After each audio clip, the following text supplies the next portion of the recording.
Hello everyone. आज हम देखेंगे यूनिट नंबर 3 में हमने ऑलरेडी एक टॉपिक पढ़ा था। यूनिट नंबर 3 में एंड में आता है, वो है ट्रांसफॉर्मर। ट्रांसफॉर्मर के बारे में हमें पता है कि एग्जैक्ट ऐसा हम सिंबल ड्रॉ करते हैं, राइट।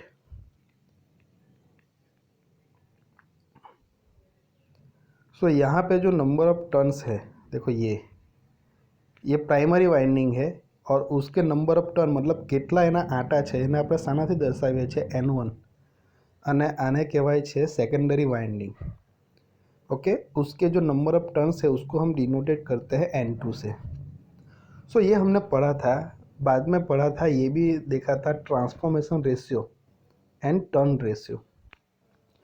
ट्रांसफॉर्मेशन रेशियो मतलब ये याद रखना है हमें, V2/V1 इक्वल टू I1/I2। आज हम क्या करेंगे, ये टॉपिक के बेस पे एक दो एग्जांपल है, एक बार G2 एग्ज़ाम में आया भी था तो उसके बारे में हम डिस्कस करेंगे। तो ये ट्रांसफॉर्मेशन रेशियो में ये याद रखना है मेन चीज़, और जो टर्न रेशियो है वो जो है वो ये, बस इतना याद रखो। ओके, और एक चीज़ जो है ये N1/N2 equal to V1/V2। Okay, ये V1 एंड V2 क्या है, ये ऐसे हमने ड्रॉ किया ना अभी। तो ये प्राइमरी वाइंडिंग के जो नंबर ऑफ टर्न्स N1 है और यहाँ का जो वोल्टेज है प्राइमरी इनपुट में जो हम देते हैं वो V1 है, और सेकेंडरी में जो आएगा वो नंबर ऑफ टर्न्स N2 बोलते हैं, और यहाँ पे जो भी वोल्टेज मिलेगा वो है हमारा V2, राइट। तो उसका रेशियो है, मतलब એનો શું છે, ગુણોત્તર છે। ઓકે, તો આને શું કહેવાય છે, ટર્ન રેશિયો। જો અહીંયા લખ્યું પણ છે આ ગુણોત્તરને। અને જ્યારે આપણને એવું કહેવામાં આવે છે કે ટ્રાન્સફોર્મેશન રેશિયો અથવા તો ગુણોત્તર, તો આપણે આ કરવાનું છે V2/V1 યા તો I1/I2। मतलब ટ્રાન્સફોર્મેશન રેશિયો અને ટર્ન રેશિયો આ બંને એકબીજાથી કેવા છે, જુઓ રેસિપ્રોકલ છે એકબીજાના, બરાબર। ટ્રાન્સફોર્મેશન રેશિયો ઇક્વલ ટુ શું આવે છે, 1/ટર્ન રેશિયો, मतलब એકબીજાના ઊંધાથી કરી દેવાના, બરાબર, રેસિપ્રોકલ। ચાલો, તો આટલું તમારે યાદ રાખવાનું છે, સિમ્પલ।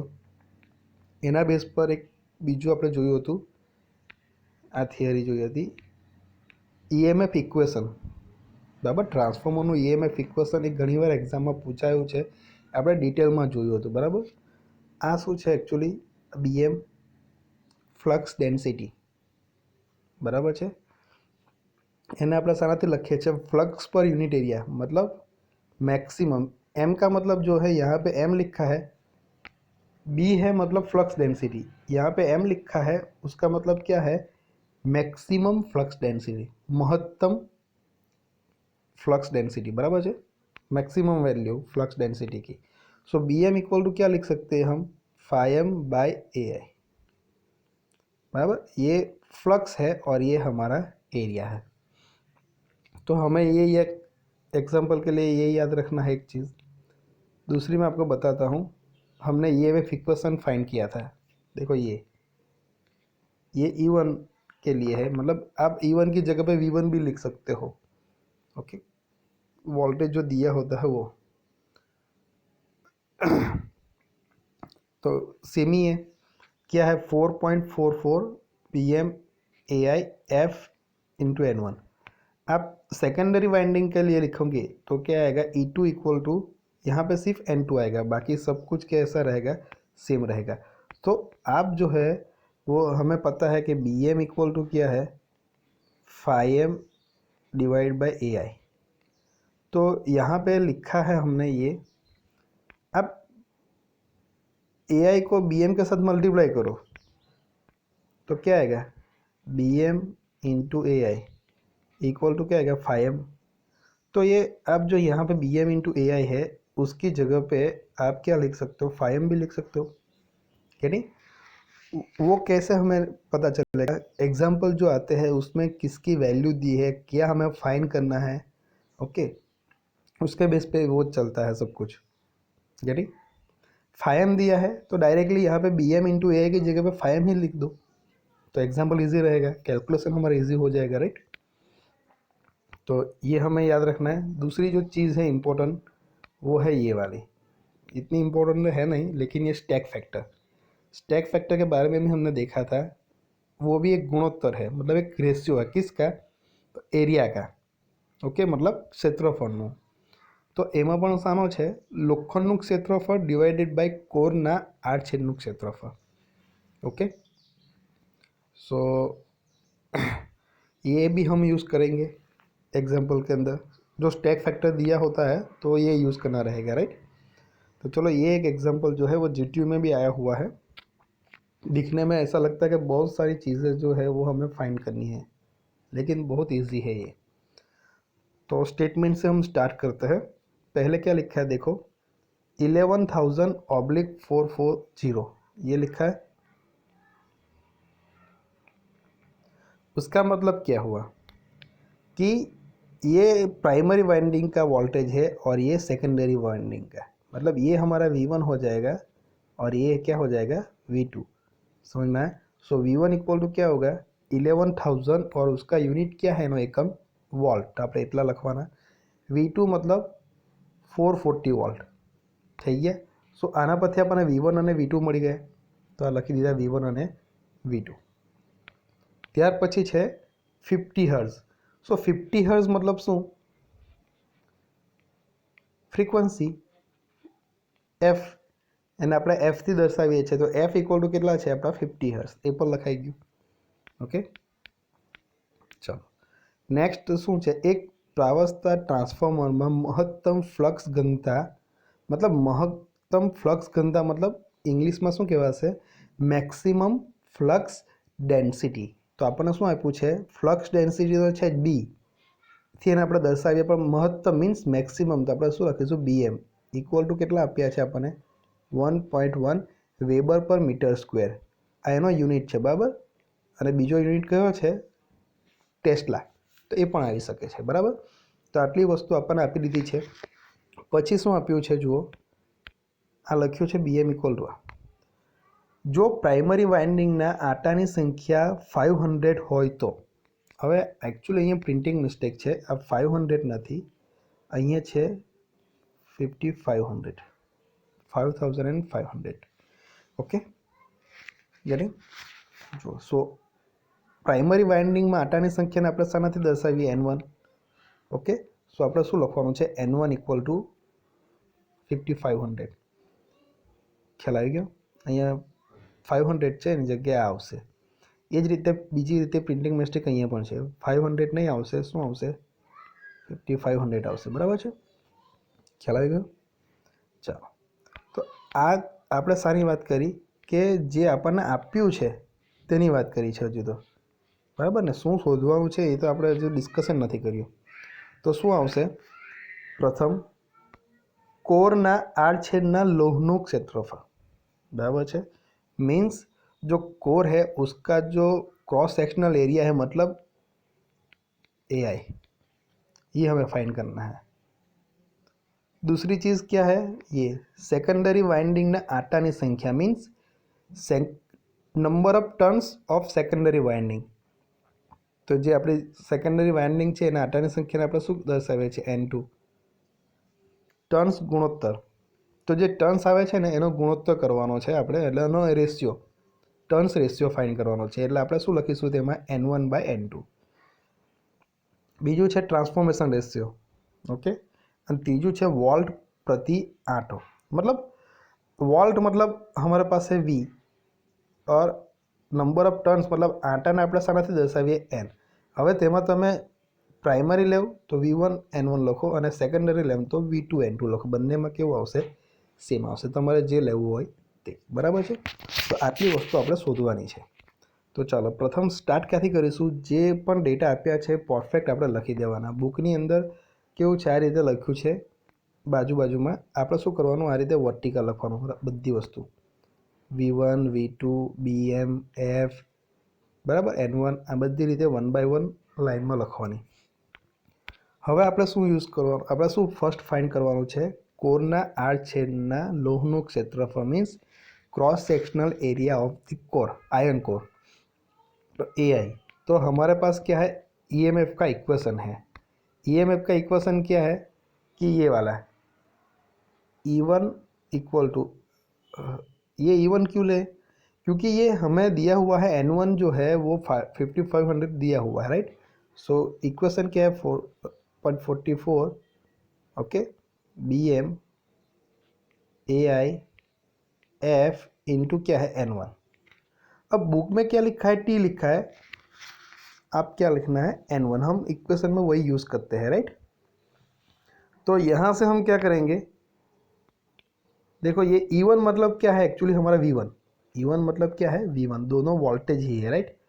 सो जो प्राइमरी वाइंडिंग पे जो वोल्टेज है वो, तो E1 मतलब कितना है 11,000 है ये, मतलब V1, तो इसकी वैल्यू ये रख दो 11,000, 4.44 तो है ही।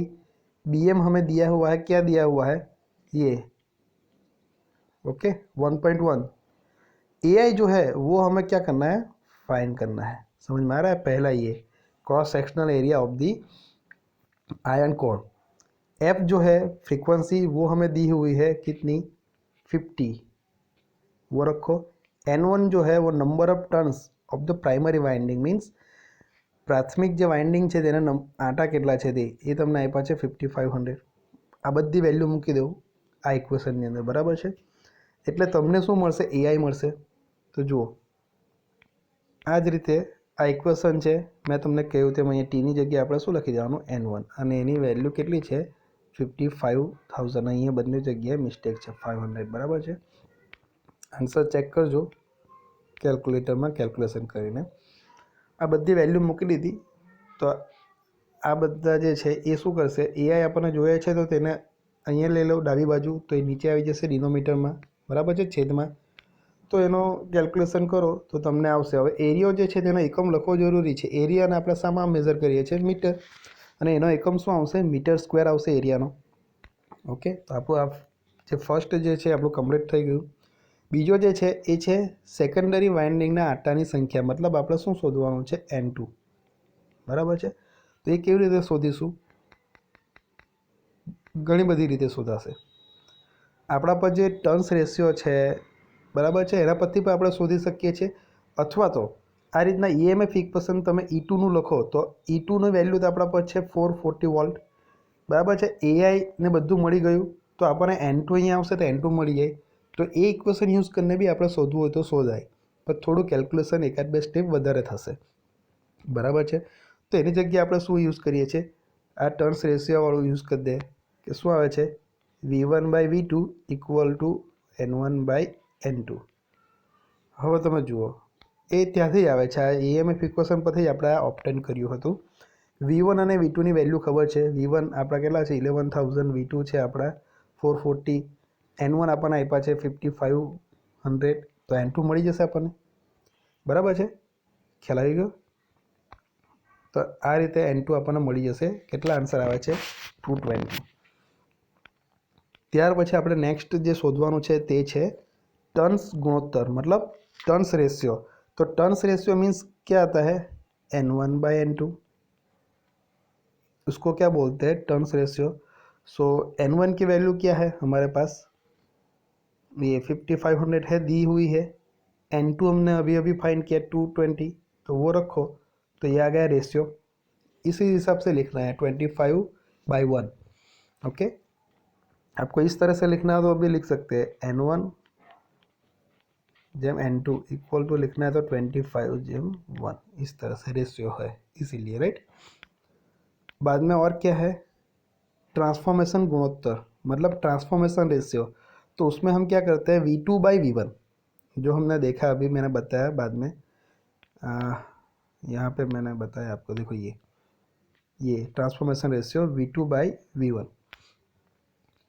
तो V2/V1 करेंगे तो V2 क्या है 440 और V1 क्या है 11,000, वो रखो सिर्फ, तो आंसर आ जाएगा इसका भी। बाद में क्या दिया हुआ है वोल्ट प्रति आटो, मतलब वोल्ट पर टन के N1 આટલા જે ટન આપ્યા છે તેના પર વોલ્ટેજ આપણને 11,000 છે, માની લો એક આટા પર કેટલો આવે છે, બરાબર ને વોલ્ટ। તો વોલ્ટ પર ટન मतलब વોલ્ટ એટલે કે V, ટન मतलब આપણે N બોલીએ, પ્રાઇમરી વાઇન્ડિંગ લે તો વોલ્ટેજ V1 લેવાનો અને આ N1 લેવાનો. V1 અને N1ની વેલ્યુ બધાને આપણા પર છે. V1 છે 11,000, N1 આપણા આપ્યા છે. તો વોલ્ટ પ્રતિ ટર્ન કેટલા આવશે આપણા? 200. બરાબર. આની જગ્યાએ તમારે V2/N2 લેવું હોય તો પણ ચાલે. હા, માની લો કે સેકન્ડરી વાઇન્ડિંગ લે તો શું આવશે? V2 કેટલા હશે? 440. N2 કેટલા આવ્યા આપણા? 220. તો પણ આન્સર કેટલો આવશે? હવે 2 આવશે. બરાબર છે. સો જુઓ, અહીંયા પણ આન્સર 2 આવ્યો અને આમાં પણ આન્સર કેટલો આવ્યો? આપણો 2 આવી ગયો. બરાબર. તો આ રીતે આપણે એક્ઝામ્પલ કરવાનો છે. આ એકદમ ઇઝી એક્ઝામ્પલ છે. આ ઘણીવાર એક્ઝામમાં આવ્યો છે, એટલા માટે આજે તમને મેં બતાવ્યો છે. બરાબર. એ જ રીતે આ બીજા પણ એક્ઝામ્પલ છે. આ નહીં જોતા, एक आप प्रैक्टिस करजो. आज उदाहरण 3.2 जे है ये आपको क्या करना है? प्रैक्टिस करना है. सेम दिया हुआ है. देखो ये 250 दिया हुआ है, मतलब ये हमारा V1 है, ये V2 दिया है, ये F दिया है, फ्रीक्वेंसी, राइट.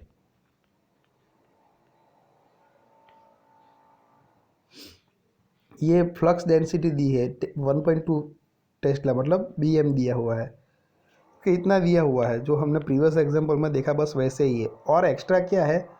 EMF प्रति टन 8 वोल्ट.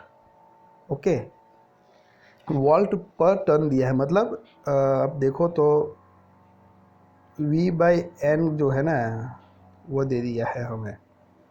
गेटिंग? तो उसको हमें डिनोटेट करना है तो कैसे कर सकते हैं? एक्चुअली आपको E1 लिखना तो E1 भी आप लिख सकते हो, V1/वोल्ट पर टन को इस तरह से, राइट. तो हमारा इक्वेशन तो वो सेम ही आएगा. गेटिंग? ये वाला 4.44 BM, okay, then AI F into N1 equal to हम क्या लिखते हैं? E1. अब क्या करेंगे? हमें यहाँ पे क्या दिया हुआ है? EMF प्रति टन. तो ये N1 जो है ना उनको लेफ्ट साइड ले लो. ये तो ये हमें क्या दिया हुआ है? 8 दिया है, राइट. तो यहाँ से N1 को निकाल दो, बाकी का जो रहेगा वो वही रहेगा. तो डायरेक्ट वहाँ से मिल जाएगा हमें. यानी सो एक प्रैक्टिस करना, किसी को ना समझ में आए तो पूछ लेना. ओके.